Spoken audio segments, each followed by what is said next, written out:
Welcome. If you're listening to this, chances are you care about staying active, or you've had a recent reminder of how quickly that can change, often due to pain. Most people don't see it coming. They're coping, carrying on, and doing what they've always done, until one ordinary moment becomes one step too far. Welcome to the 3 Rules to Stay Active for Life. I'm Gavin Routledge, a lifestyle medicine professional, osteopath and author. And in this podcast, I'll share a few simple frameworks to help you suffer less pain and feel more confident about your current and future health. They say spring is heralded by the sound of osteopaths rubbing their hands in glee. Why would they say such a thing? Well, picture the scene. Spring arrives, the sun comes out, you get the tools out of the shed, you go on a big walk, you play 18 holes of golf, you do things that you simply haven't done for some time over that long fallow period we call the winter. And you do much more than you're used to doing. And in that moment, or more likely over a period of days, you fundamentally break rule number 2, which is start low and build slow. And so you overload your body. Let me tell you about Mary. So Mary is, I think, mid-70s anyway. She's mid-70s, and like most of us, over the winter period, she does a little less. Come spring, she rejoins or reunites with her walking group. And so last Wednesday morning, they went on a 7-mile walk, something that Mary has not done over the winter period. She probably, after having a flare-up of her knee pain, she admitted probably over the winter the longest walk she might have had was 4 miles. But that particular day, the sun was out, the daffodils were out, it was a lovely spring morning, and they did a 7-mile trek around Haddington. And unfortunately, her left knee, which has been osteoarthritic for some time, but under control, her left knee blew up, as we say. So it became acutely inflamed later that afternoon, swollen, hot to the touch, and misery sets in. Now, you may not be like Mary, you may not be a walker, you may be a golfer, you may be a gardener. It doesn't really matter. The mechanism is the same.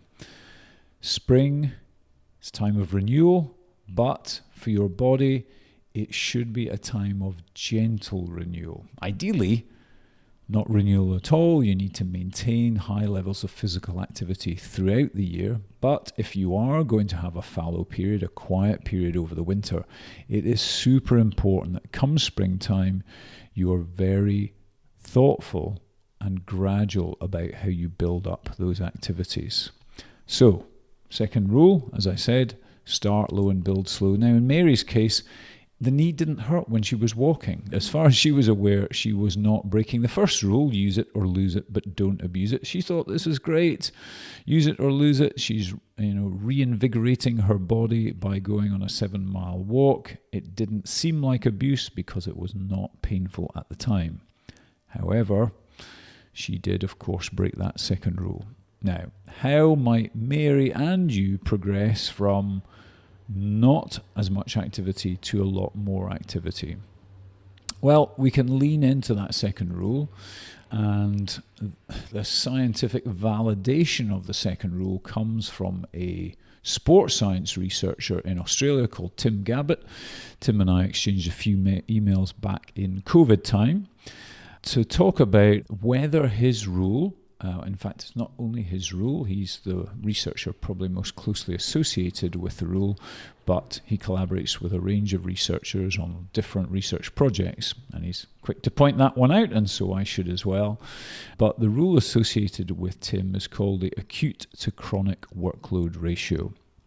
Now, yes, it can all be a bit boring, so I'm not going to dig deep into that, but in essence, acute is short-term, chronic is long-term, and Tim and his team have demonstrated over many iterations of research that if you do much more in the short term than your body is used to doing over the long term, then you're at risk of injury. His ratio states that you need to stay within what's called a 0.8 to a 1.3 ratio. Okay, let's unpack it even more. I can't give you half without giving you all of it. So let's say, as an example, let's take Mary. So Mary's used to, in any given week, the furthest she might have walked over the winter was 4 miles. So that's her baseline. So that's her sort of chronic, long-term baseline. So the average would be a 4-mile walk. So if we apply Tim's ratio, if she drops below 0.8, a quick bit of that's 4/5. Oh, that's hard maths for me. So what's that, 3.2?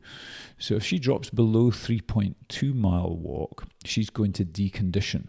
So she's slowly going to get weaker. But if she goes above 1.3 of 4, now maths, a tenth is 0.4, 3 times that is 1.2. So if she goes above 5.2 miles, her risk of injury at that time goes up. Yeah, so she needs to stay in that bandwidth of, 3.2 to 5.2. But acute, so that day, the recent history, recent past, she did 7 miles. So she's gone way over the 5.2. Hence, injury. Now, really important to point out, Mary is 75. Tim's and his collaborators' research is focused on athletes. So much younger, much fitter, and that's the ratio for them between 0.8 and 1.3. As we all get older, that ratio is going to narrow dramatically. So I always recommend, ideally, you want to be around 1.1, so you actually slowly want to be increasing the amount of workload that your body does, and that way it gets stronger. And ideally, and particularly people over 70, I would say, don't drop below 0.9, because you will more than likely slowly get weaker. Do you get the point? If you drop below 1 as an older person, you're almost certainly going to be getting weaker. So if you do a little bit less than you're used to doing, you will slowly be declining, slowly drifting towards a cliff edge. And if you do more than 1, then make sure it's only a little more. And that way, you can potentially be getting stronger as you get older. There we have it. So whether you're a golfer, a gardener, a runner, a cyclist, whatever activity it is that you like to do, and that could be playing with grandchildren, because that is a type of load as well. It could be, dare I say it, sitting. Sitting is loading. So if your body's used to a certain amount of sitting and you significantly increase that amount of sitting in the short term, then your risk of, in this case, more than likely your lower backs often are aggravated by sitting, your risk of lower back pain goes up. So, we all love spring, we love the renewal, but don't let it come at the price of overdoing it and suffering. Okay, so remember, start low and build slow. That way you're optimizing the chances of being active for life. Speak soon. If today's episode sparked a shift in how you think about your body or your health, don't try to change everything at once. Choose one small action this week, something that nudges you towards staying active rather than avoiding discomfort. That's how confidence is rebuilt. You'll find further episodes exploring the 3 rules and the habits that matter most, not by doing more, but by doing things better. This program is provided for general information only and should not be taken as medical advice. If you have persistent or worsening symptoms, please seek appropriate medical guidance.